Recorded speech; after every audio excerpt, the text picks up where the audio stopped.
Why did you pick this topic? I knew that storytelling could connect us, but I didn't see it exactly how that would actually play out. We don't buy anything if we don't feel something. Data help us to understand how do we create our products. Okay, what does that mean? The first time you meet a prospect, don't tell them what you do. I'm like, what the hell? Through the story, we connect with the people to the heart in the human being. We identify what the problem is. Of course, they will ask you what is the solution.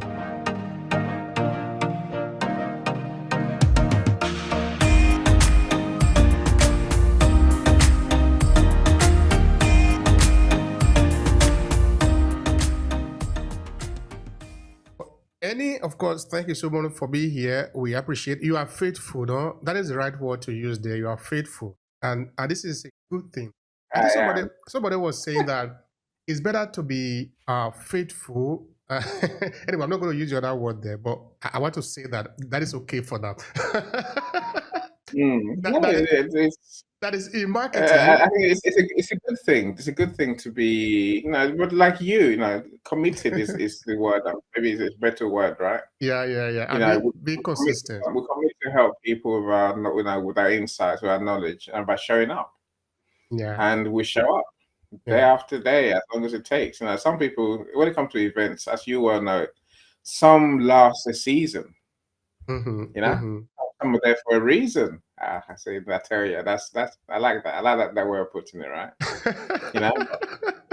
Now, you and I committed to the cause. Now the cause is helping our friends to understand storytelling, how to use it in their business. That's what we're here for, right?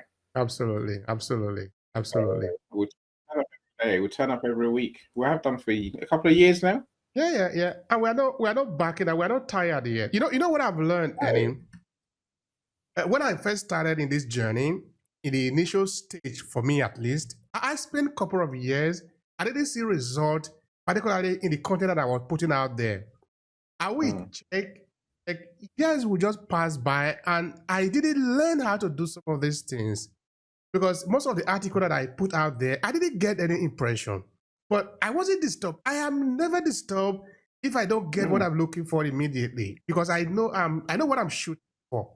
Because how to know that is you just ask yourself, because sometimes I give myself like 5 years of plan. Okay, in this 5 years, this is what I want to do. Doesn't mean that I'm going to get there right now. So I'm just like a tortoise, just moving slowly towards it. The only thing that I'm not going to stop. Because I'm not going to stop, I'm definitely going to go there because it will be said that as you are moving towards your objective will be moving towards you. This is something that I've also have learned just as a young boy going to the farm in our village, You see, have you ever happened to you like kind of a sensation? Maybe you are on a mountain or maybe you are on a valley. There is a mountain ahead of you, very far. You will be walking with it. In our time, they will put something on our head, the load that you are carrying to the farm or from the farm. The buckets of whatever, right? Or the tray that you have to carry. Yeah. Take it. And you'll be, but when am I going to get to the mountain? Because of course, all the mountains, all the valley, all the bushes, each of them have a name that you know to recognize that you have got it to that point now. Maybe this is Multi AB. When am I going to get to Multi AB today? Take it. You are just walking. You are going. But what do you realize? At least I've realized it in my case is that as you are moving towards the Multi AB is moving towards you. Yeah. It came to make sense to me now that in life we need to set the objective. We need to set the objective, which is the mental ahead of you. You identify that this is what I'm moving towards. You are gradually moving towards it. You are not there yet. Perhaps it's going to take some time, but you know that thing in front of you is what you are moving towards as you are taking one step after another. Yeah. So that you might fall, so that you might sleep, so that you might relax. But it's ahead. You are moving to. You will eventually get there. Yeah. As long as you keep moving, as long as you're taking those steps. Yeah. I think it's an important metaphor for life and storytelling as a whole, Obehi. I think that a lot of people want to wake up and have a big business, right? Yeah. Yeah. But everything, it's a journey, like you're saying, even in business, it's a journey. Some days things work, some days you get the results you want, other days, you know what, just, you persist, keep going, keep going, keep going. Eventually people get you. So Yeah. I liked how a bit, so I like how you said, it looks like nothing's going on, but essentially, you're planting the seeds, like you said, that's a metaphor you use. I think you're planting the seeds, and suddenly it will look, it's that thing they call the overnight success, the miracle. Jay is the miracle, right? Overnight success. No one has been doing this for years when no one cared. We all have.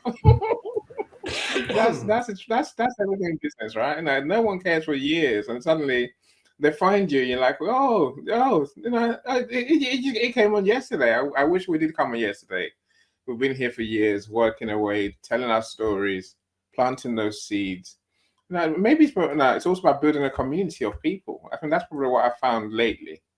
Yeah. Build your community who resonate with your story, who understand why you do what you do, who understand who you're here to help and how you can help them. So It's all true. part of the same conversation. So true, Annie. So true.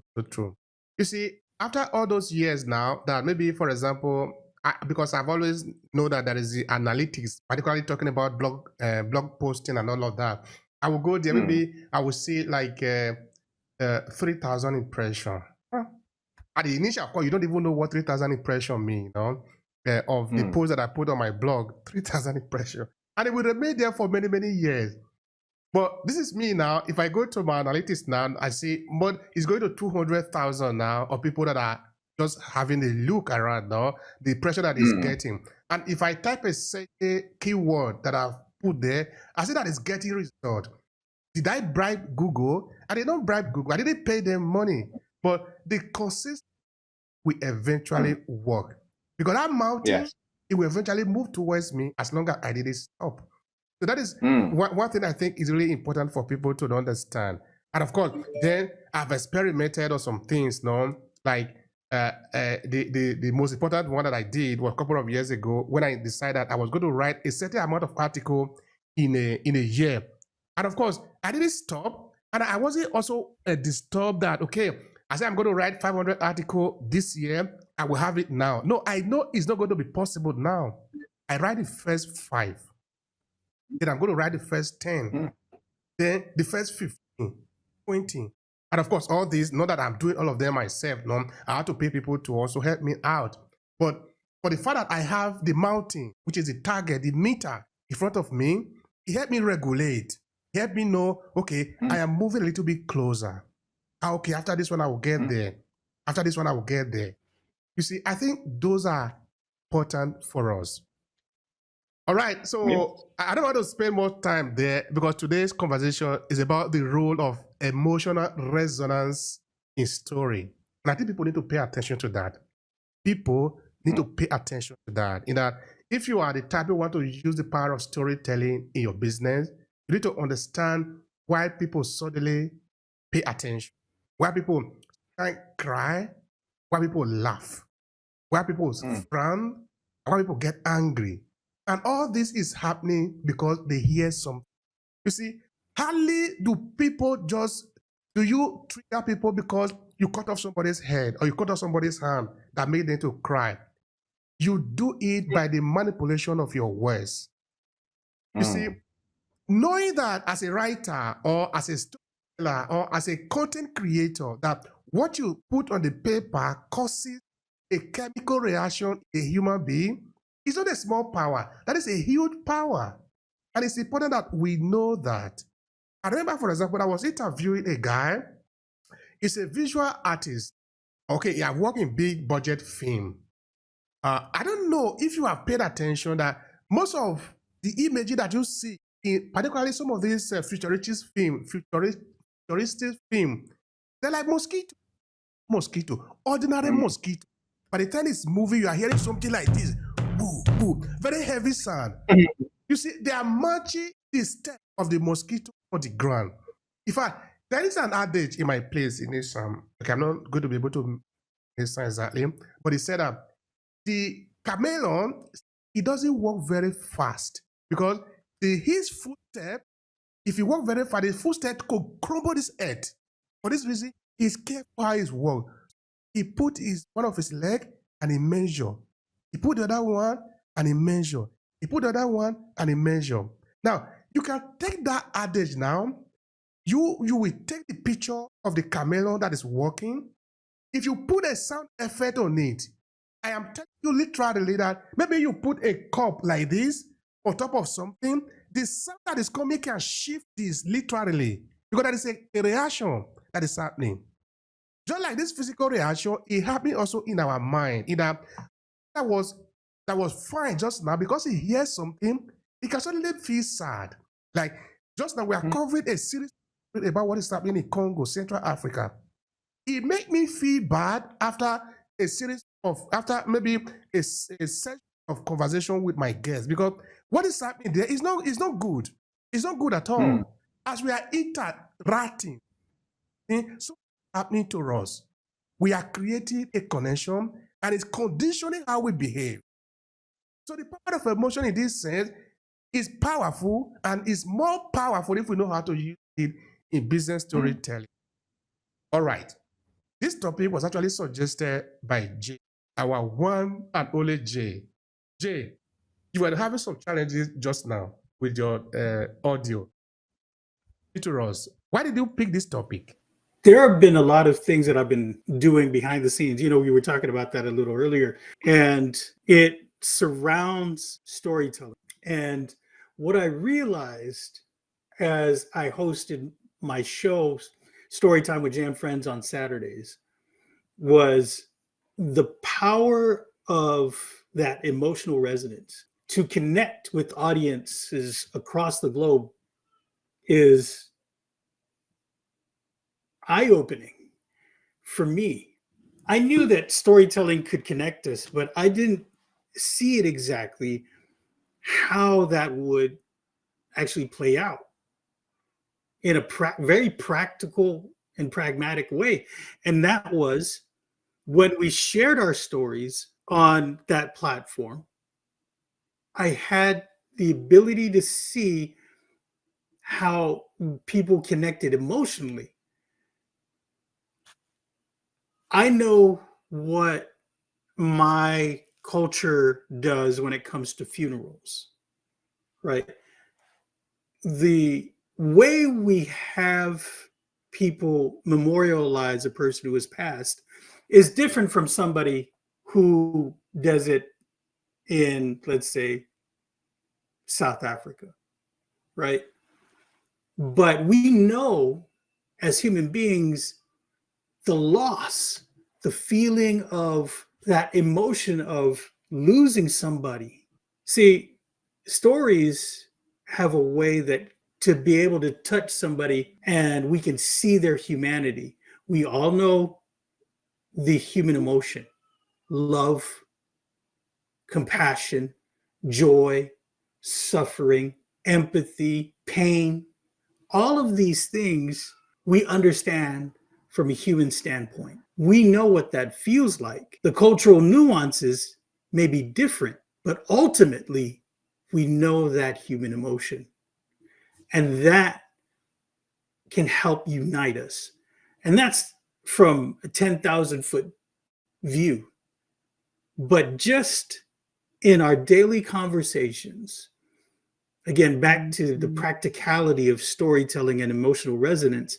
If we are, let's say, working in a call center and people are calling in about an issue or problem that they want somebody to solve, and you're able to do that by establishing a rapport based on that emotional resonance.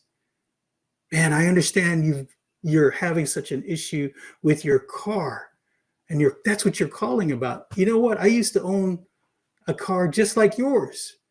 And It used to throw me on the side of the road all the time. There's a problem. We'll be able to fix it for you. There's been a recall. I know what you're going through. Let me help you. That's the very practical way of dealing with emotional resonance. Establishing a rapport, showing that we understand the emotion because we've been there, and that's how we connect. And this is the power of storytelling. It can have the power to unite us based on those emotions.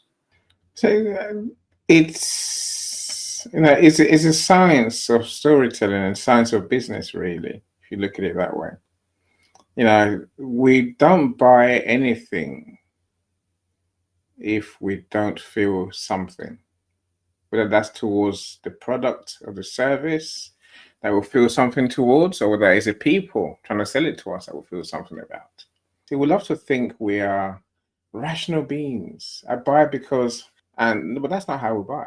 That's just not how, that's not the truth, right? So the person or the business that can get us to feel that this thing can help me, feel that, as Jay said, I can trust this person. I know this person. This person gets me. They understand my problem. They've helped people like me before. That's when people say, okay, I will take the risk. I will give you my money. I'll give you my trust. So there's many ways that we can elicit those emotional reactions. And maybe I would say people, we're used to people trying to sell to us, by trying to elicit basic emotions, anger, jealousy, greed. If I buy this, I'm going to be rich. Yeah, crypto is called. Yeah, if I buy crypto, I'm going to be rich. And then they take your money, right? I'm saying that we're used to those basic emotions over here in business. Well, I think what I've learned is that those who you really want your service, those who will keep coming back, are the ones for whom you can transform their lives. Again, this room is here, right? Welcome, John. I see you. Welcome, everyone. And so I see many of you here. I said, those people who are here over here, they will come back again because we are sharing something that's going to help them. Not just help them, in these moments, but something that's actually going to change their business. If people listen to what we're saying and apply what we're saying, if they go and read your books, I say books. I know you got 5. I know Jay's got 1. I'm saying literally, if they go and read your books on storytelling, then they will experience a transformation. That's where the real feelings come from, right? That's where the feelings going forward will be. Someone reads, your books and they think, wow, this has changed my business. Transformation. That's the holy grail in business. Now, solving a problem is good. Of course it's good, right? But every problem is temporary. It passes. So when we can truly hook the prospect and change their world, then we've got them for life as customers. That's how the world really works. So let's not play the emotions in storytelling as if it's some sort of trick. It's not a trick. It is. One is people's lives we're playing with, but it has to be real. It has to be genuinely real. And people will know when you're not being real. See, I might step back a bit over here and say, Jay mentioned a good point. You have to, of course, know who you're talking to. So this is now rule 101 of storytelling, right? But I think you also have to know what they care about. You mentioned the Congo, for example, right? Not everyone cares about the Congo. You and I do because we're Africans, right? And we have this vision of Africa being a great continent. So that's you and I, right? And the people who the people who tell us the stories, the news, they know we care because that's why they're telling us, right? Other people hear the same news over here. They don't even respond. They're like, oh, Congo. Oh, don't know. They move on, right? I'm saying when you really understand your customers are concerned about, what they need, what they want, what the pain is. And then you can speak about how you've helped others to overcome such pain. That's when you elicit emotions. I said, how many adverts do we see a day? And say we don't bat an eyelid. That's billboards, leaflets, posters, TV adverts. We see all that, right? But we don't care. So make sure that your storytelling is to people with who you understand, who you get, and then let them understand how you can move them from where they are to a place of joy, a place of transformation, a place of less pain. That's what storytelling really is. Anyone who can do that will eventually get people to want to engage with them. Maybe not today, maybe not tomorrow. That's where we started our conversation over here. It may take a while, but eventually people will get it. And the more you plant those stories, more people you tell your stories to, eventually the more people are going to come to you and say, can you help me, please? What Eddie say is say there is really very powerful. No? Of course, here we have talked a lot about knowing who you are talking to. And I think I've even given some instances of somebody coming to a stage delivering a very beautiful comedy show. Nobody laugh because it is not the right people. Because to the right person, you need to say things in a certain way. If you don't say it in a certain way, you will not get a certain reaction. So if you want a certain reaction, you need to say it in a certain way. And for you to do that, you need to know who you are talking to. So a couple of weeks ago, I did this interview with two experts from the UK. And the conversation was about copyright, privacy, not really copyright, privacy and data protection. And it happened that we talked a lot about data. And I was saying that data is one of the most important things that people really should learn about because it's at the center of everything. Everything is data. Data help us to be able to understand who we are dealing with. Who are these people? What do they want? Okay, let me break that down a little bit more. Data help us to understand how do we create our products. Okay, what does that mean? If you don't know who you are creating your product for, you risk creating a product, maybe a very beautiful one, and you bring it before the audience. Your audience cannot lift it up from the ground. Okay, maybe I need to repeat that. I mean, you could create your data, you create your product to be very heavy because you imagine it like that. You bring it before the audience, but the people cannot lift it up. But if you know a good data, what will help you? What would that help you to do? It means that you will know what is the weight of this product that you are developing, what is the capacity of the people that you are creating it for. Can they lift it up? Of course, I know that I'm using an example that is very extra large, but it is also relevant in many other areas. Like, how do we sense it? I mean, the sensibility of the content that you are creating or the product that you are creating. You see, Annie was saying something that I was referring to the situation in Congo that I was particularly feeling bad about it when I speak to some people about it because we are doing a series on the Congo conflict. And he was saying, there are some people who do not care about Congo. That is true. There are some countries that I would just hear their name in the news. For me, it's just like another noise because I don't have any direct connection to those people or to that reality. Not because I'm a bad person or those people are bad people. It's because there is no emotional connection between me and those people. Therefore, if we want to have emotional resonance to the people that we are creating content for, we must know them.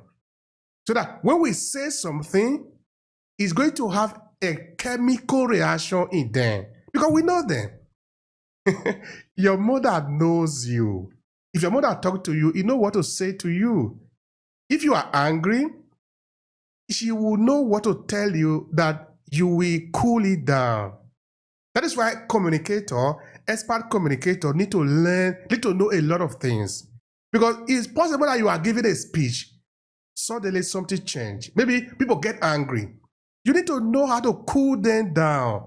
Come on. When you cool them down, everybody is following you, then you return to your speech.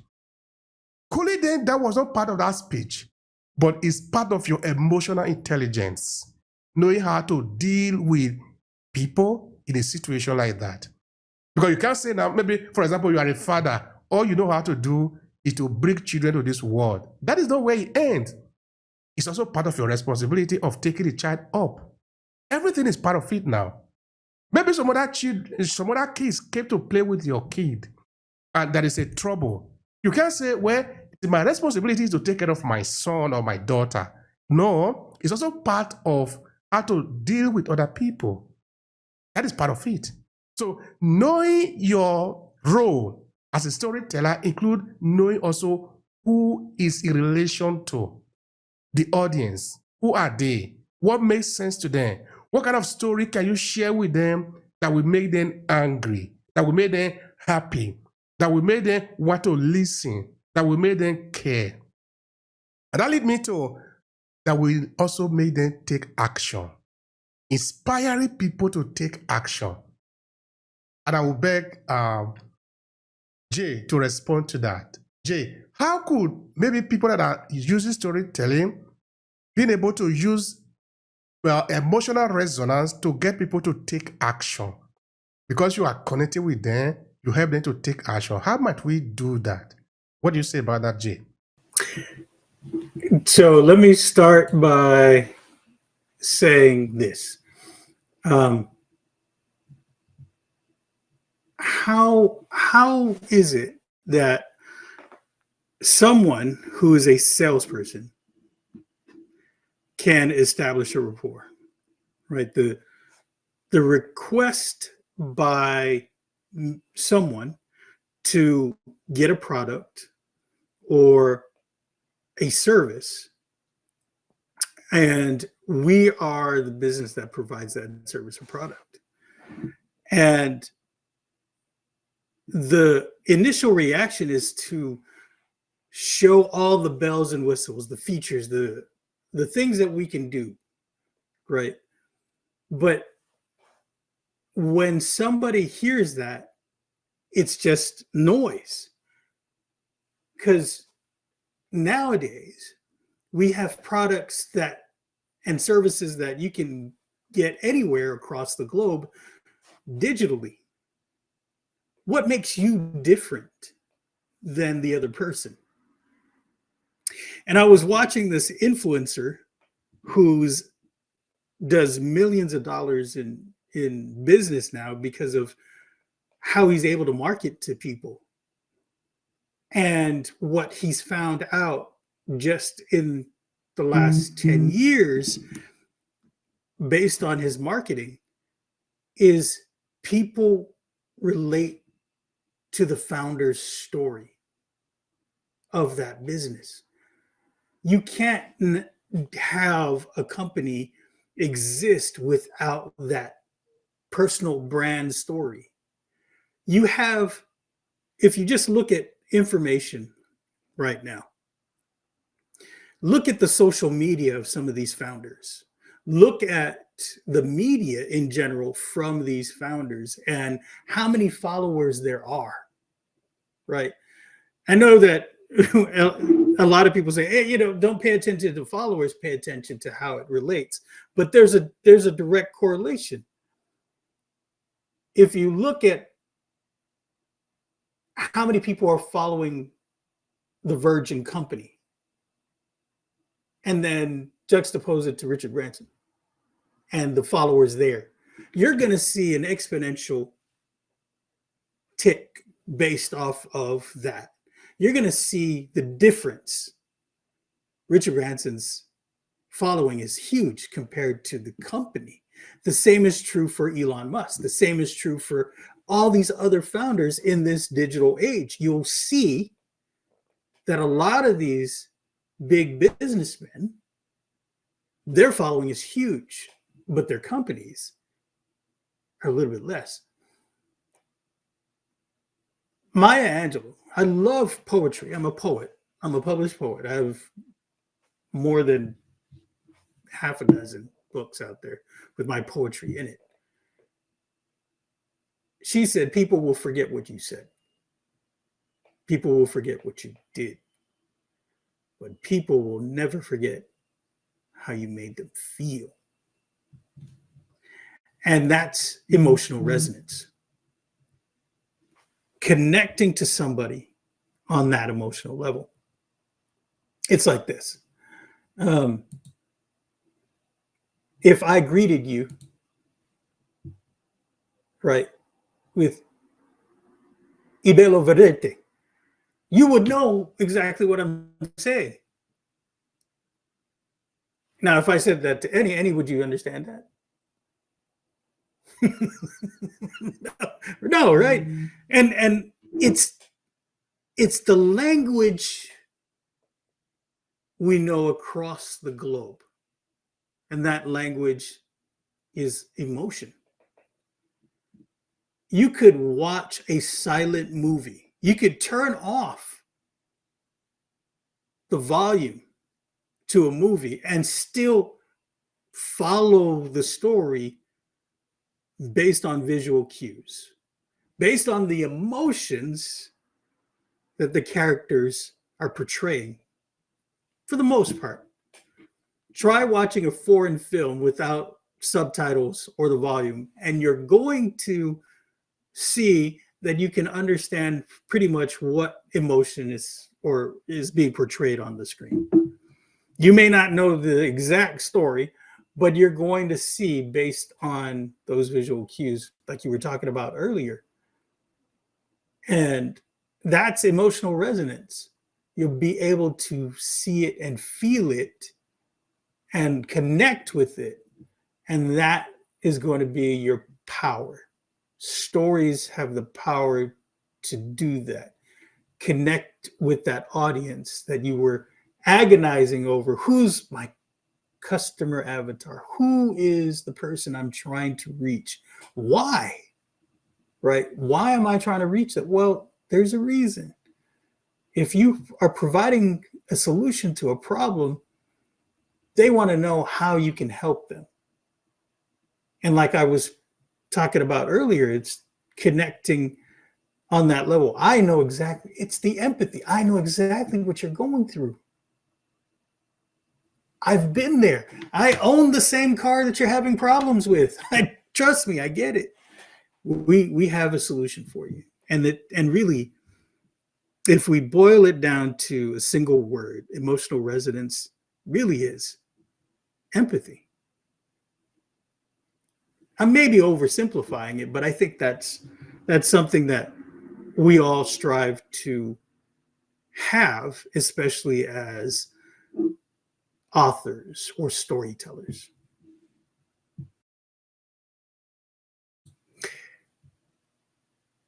There's a and people say it's a trick or it's a hack. It's not.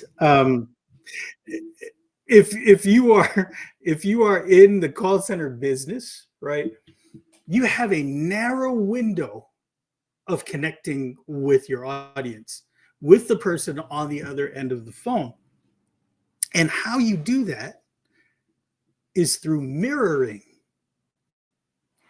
And it's difficult if you're not face to face. The only thing that you can mirror really is the tone, inflection, and maybe even accent of the person. And as a stage performer, in my earlier life, I would embody their accents and their tone when I was speaking with people from different regions here in the United States. And I wasn't doing it consciously. It was actually subconscious. The only time I realized I was doing this was when the person behind me, my colleague, said, "Hey, were you talking to somebody from Chicago?" It's like, you listening to my conversations? And really, it was because I was using a very urban, very aggressive style of talk. You know, if you're from the city and if you're from Chicago, there's a certain way that you talk. And in order for me to really get close to the person in a matter of an instant, I have to mirror what they're doing. And so really it comes down to what we were talking earlier, what Annie emphasized, and that's knowing your audience. And if you're able to understand that, you can tap into those cultural nuances that people can relate to. You know, I always use Italian phrases with you, Obehi, for a really good reason. It's to exemplify that there's connection when we understand the language of the audience. And in this case, the real language behind how we connect with one another is through emotion. That Jay, you are really a pro in the area. Of course, you are a pro. You've been there for a long time as an expert. So we appreciate your presence. We appreciate what you do, and also why you do it. You know, that is also fundamentally important. And of course, as a storytelling expert, you have shared it a number of occasions, so people have the time of knowing that emotion. We can never say that enough. But is it possible that people don't know? Of course, it's not possible. You have been a human being for a considerable amount of time. You should know. How do you talk to your mother? How do your parents talk to you? What do you feel? You know, we're talking about the feeling, that thing that is detached from just the statistics and the data. You see, if we make a comparison, look at me just hearing the news. Something have happened, okay? Something have happened in California, for example. Because I'm living in Italy, which is thousands of kilometers away from California, it might not make much sense to me. But if I were living near California, I would care. Why? Well, okay, let me put it this way. I would care more. Why? Because I know what is being said. I know the place. I know the color of the house. I know the street. I have friends. I met people there.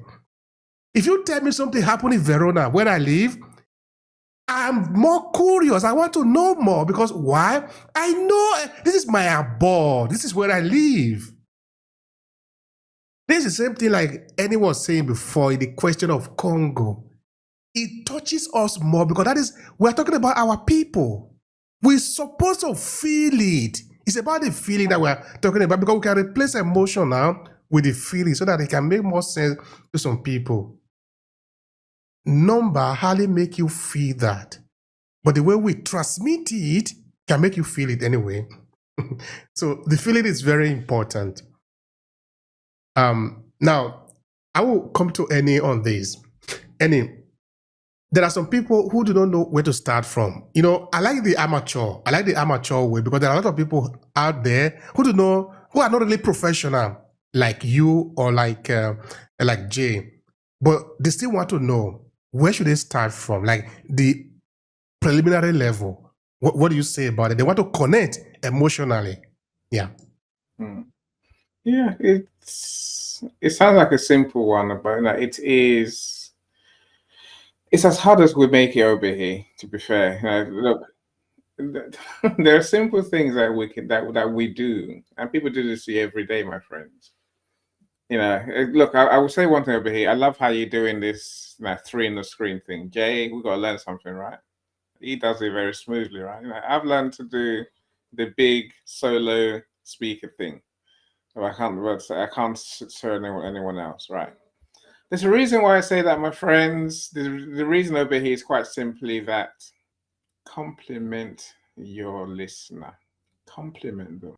The storytelling time is not about you, it's about your listener. It sounds weird to say such a thing, but literally, the more you can make them feel $1 million, the more they want to like you, the more they want to do business with you. And I say businesses do this every day. Lisa, welcome. I see you. Margaret, some superwoman, welcome as well. Thank you for joining us. Right. Again, trick number 2, my friend. Call the people's name. If I'm talking to Jay, you've heard it today. I've talked to Obehi, I talked to Jay.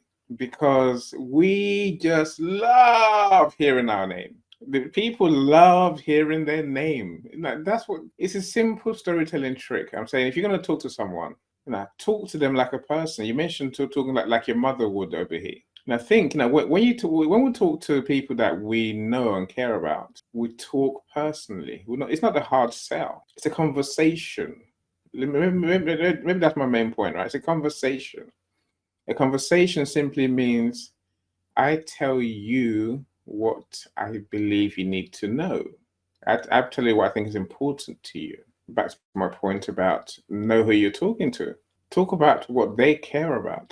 Tell them the parts of your story that's going to make them feel he gets me. He knows my pain. So simply mentioning people's names, simply giving them compliments, simply showing interest when they're talking, nodding at the right time. Yeah. As Jay said, use a language where you can. Make them realize you're talking to them, not a broadcast to the world.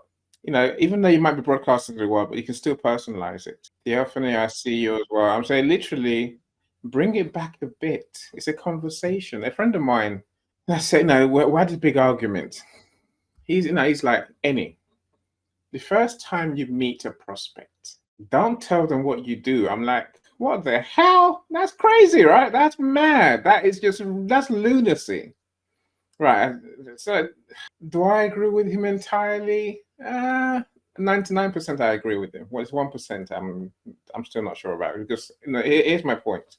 If I talk to you about you mentioned it earlier over here in your podcast. If I talk to you about you feel the joy that is in it. That's priceless, because you love talking about yourselves, right? Everyone does. We all do. I'm saying talk to them about them. Let them talk more about them. This is not about me selling to you. This is about you listening to the person you're talking to.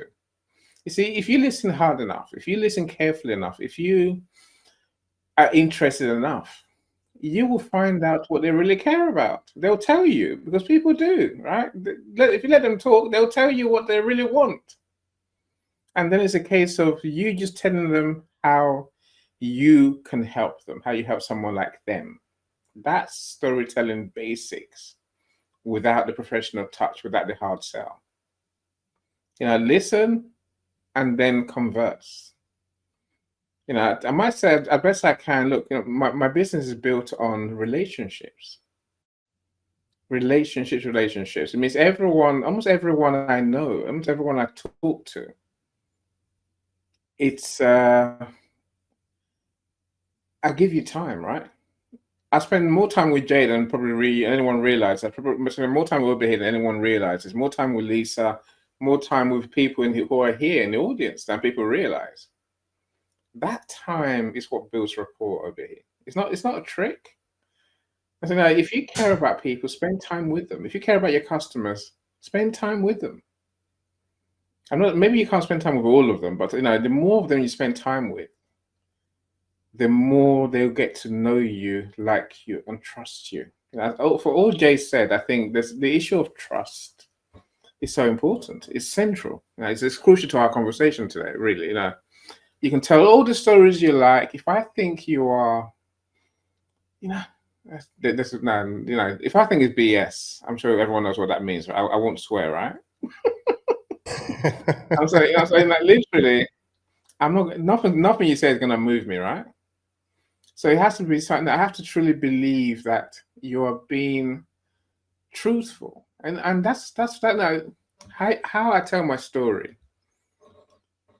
It comes across, whether I'm lying, whether I'm reading my script, or whether I'm just talking to you honestly.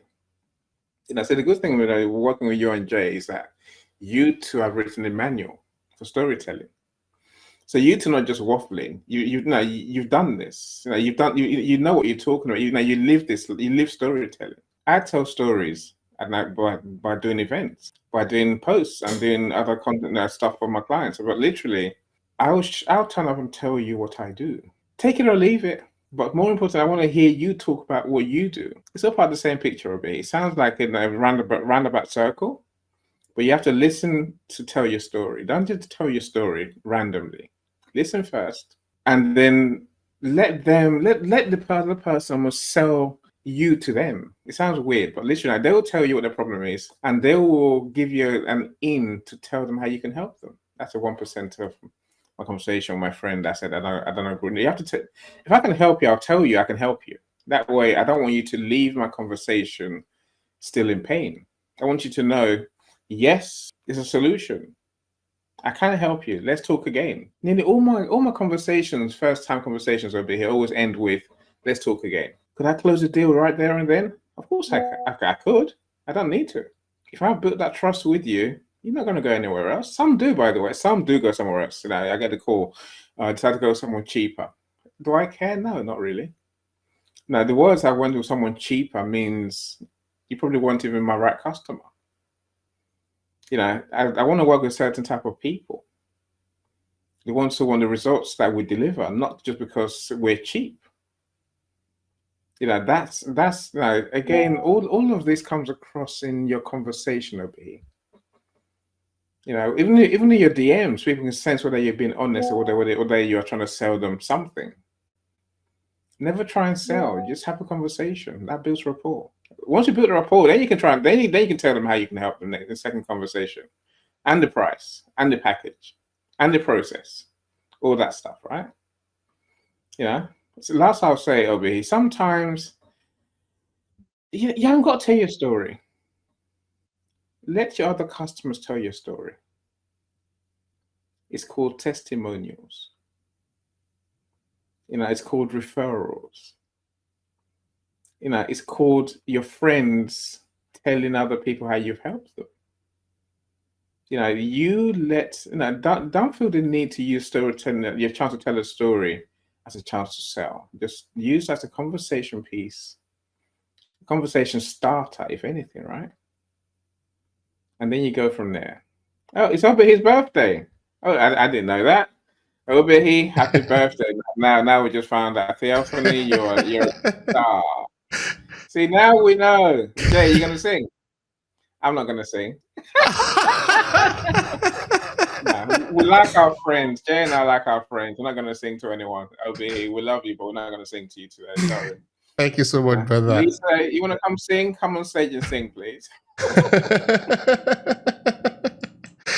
Thank you so much for that. Actually, this morning, anyway, I don't even usually used to do a lot about the happy birthday theme, but okay, I just have to honor this day. It's a special day to me. So today I wrote a very long post of gratitude about today because I'm really very grateful that I'm still here. I'm now 46. I'm still alive and I'm still kicking. I don't take it for granted at all. I don't take it for granted. You're young. You're young. I was wondering why you're better looking than me, but you're young. I'm the other side of those numbers. That's what I'll say, right? This that I'll be receiving today, I can't say any other thing than just say thank you. Thank you all for your appreciation, for your greeting. I believe that every time that we live, every day that the sun rises and we're still here, we need to be grateful that we're here. It is not just because of our intelligence. It's not just because of our hard work. Hard work is very important. I'm not downplaying that at all. But we need to understand that it's not just hard work. We are also favored. We are also protected. We are also fortunate to be here because there are other people that are more hardworking than us. It's not because we are righteous, but we are still here. Anything that I think is right to say at the moment is to be grateful. So I'm really grateful to you all for the message. All right. Eddie, okay, you're still there. We've come to this important moment. Tell people how can they connect with you, those who want to work with you, and what would be your final thoughts to conclude the conversation? Because we're spending 1 hour now. Look, I'm on LinkedIn pretty much all day, every day. If I'm not doing a show, then I'm still on LinkedIn on someone else's show. Again, probably part of the answer. Don't just think about yourself. I try and help others. So I want to. I want to love people. I want to get to know who you are. I want to get to know what you do. I want to know everything about you. And that's how. But the only way we'll do that is by having a conversation. So let's have that conversation. I don't want to sell to you. I just want to know what you do. That way I can call you when I need you. Let's start there, right? Does that answer your question over here? It does. It does. And before I pass the mic to our very great friend here, Jay, I want to take the time to also thank all the people that are in the audience and also those that are going to come. And some of you we have already met in a very personal way. You have been guests in my podcast, or we have exchanged words in some places. So I want to thank Reverend Gloria Tinu. And like I already said, she has a program that is coming up on Sunday the 9th. So please join her or reach out to her. She's an expert. Wendy Kwele, thank you so much for being here. I see also, Margaret, thank you so much for being here. Lisa, we appreciate you. We appreciate you so much for being here. And that is my very good friend there, Christiane. That is Clapeth. Thank you so much for being here, Christiane, and I appreciate you. I see also Ian Walenunu. Walenunu, thank you so much for being here. Appreciate you. Iane, thank you so much for being here. That is, how did you put it? Anna. Appreciate you, sister. We appreciate you for your presence. And let's see. Is there any person that I have not mentioned? Christine, thank you so much for being here. We appreciate each and every one of you. You see, we're not taking you for granted for being here because you could have been doing every other thing just now, but you are here. You decide to spend your time with us. So we're not taking that for granted. So I think that the LinkedIn, LinkedIn that decided to remove audio room, but we'll still have a way of working around it. One of the best part of this experiment is that when an event is published, you choose to be there or not to be there. Of course, nobody forces you. If you are there from a marketing point of view, it should be seen as a value in that somebody is voting for you. You see, in a business environment, we will usually say create a minimum viable product and let the market vote. If the market votes that this is a product that they want, then go ahead and produce it.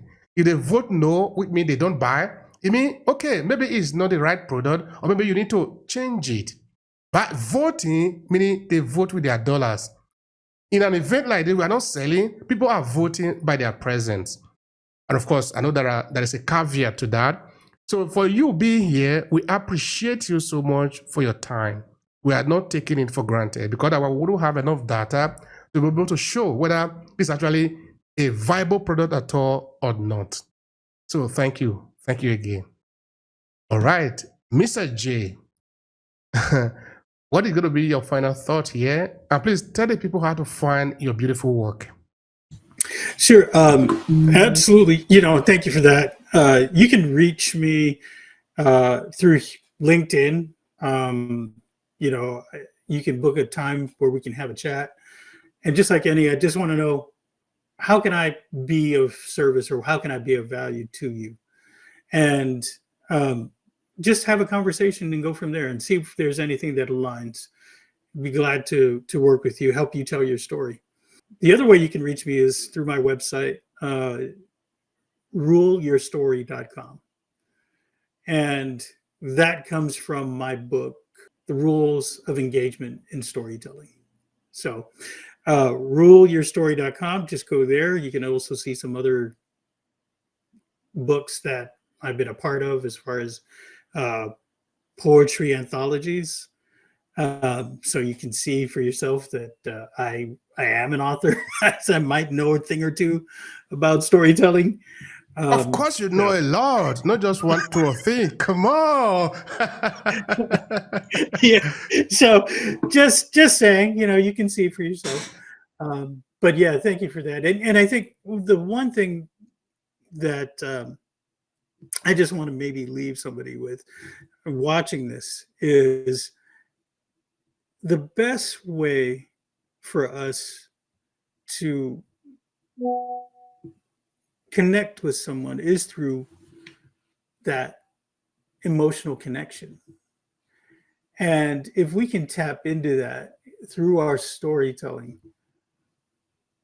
we can move mountains and create relationships and partnerships and ways of having a reciprocal relationship, not just one way where it's a transaction, and if you're a business person, why does that even matter?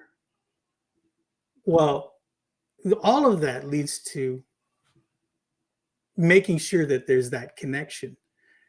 And in business, it's called retention, holding on to that relationship, right?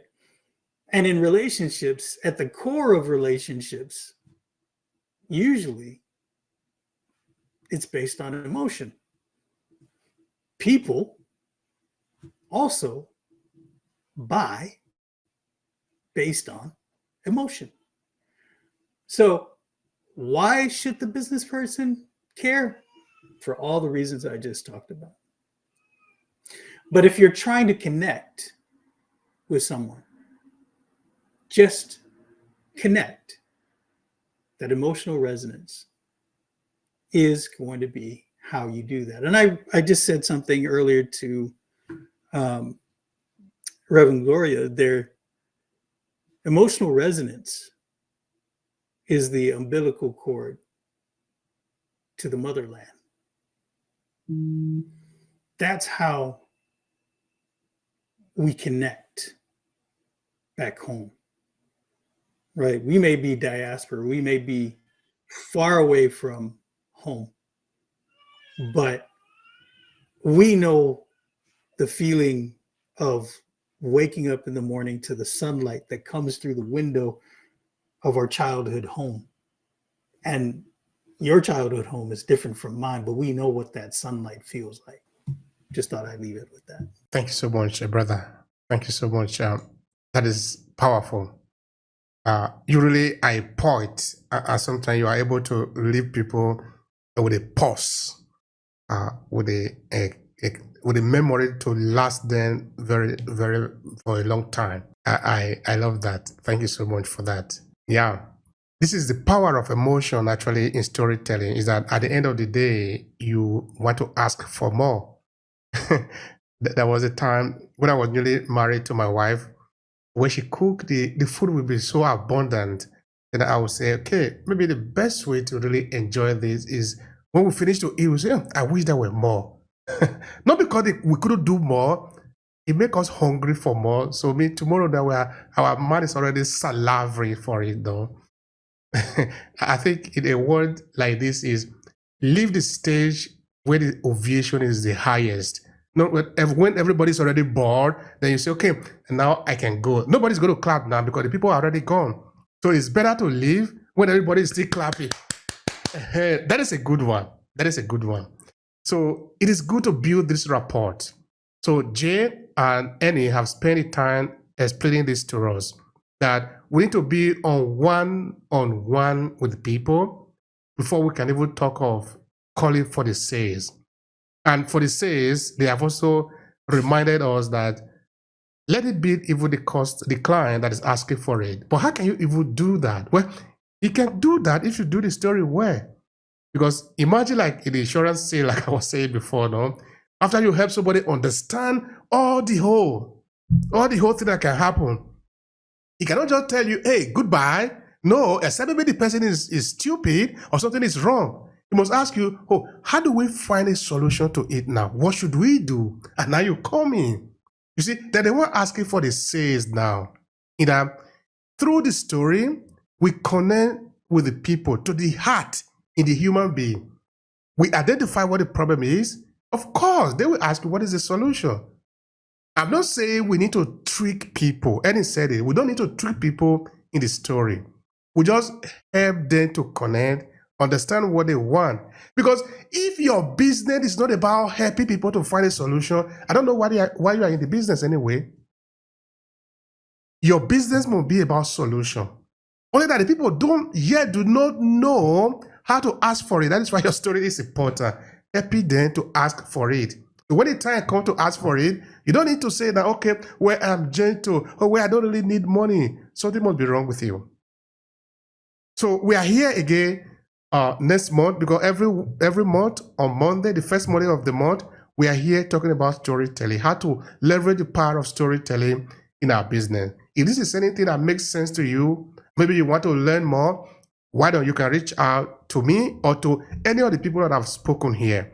We have a lot of material that are available for you to use in your business, from free chapter to guides to one-on-one. Maybe you want to talk to somebody, I don't know how to start, because one of the things that we actually have discovered is that people have been hearing about this story. Story is good, but they don't know how to translate it. I mean, like taking your story and literally applying it in your business. They don't know how to do that. That is why you might need somebody to hold you by the hand and show you, you need to do A, then you will do B, then you will do C. Sometimes we need those help. We don't need to be ashamed to ask for it. That is why we are here. We have taken the time to break it down. If you need somebody to hold you by the hand, we are also here to do that. So reach out. So don't be afraid, don't be ashamed. Just ask for help. Because if you don't ask, you don't get the answer. Sorry, that is just the way the universe works. Nobody's ever going to break your head and put the solution there. You have this solution, they are all potential.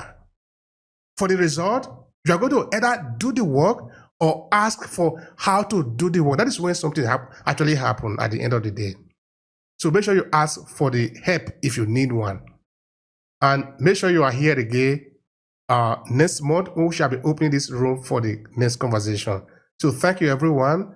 Have a wonderful, wonderful time. All right. So that is where you too, Obehi. Happy birthday. Thank you so much, Go brother. and enjoy. I appreciate you. This has really been a very beautiful conversation. What do you think?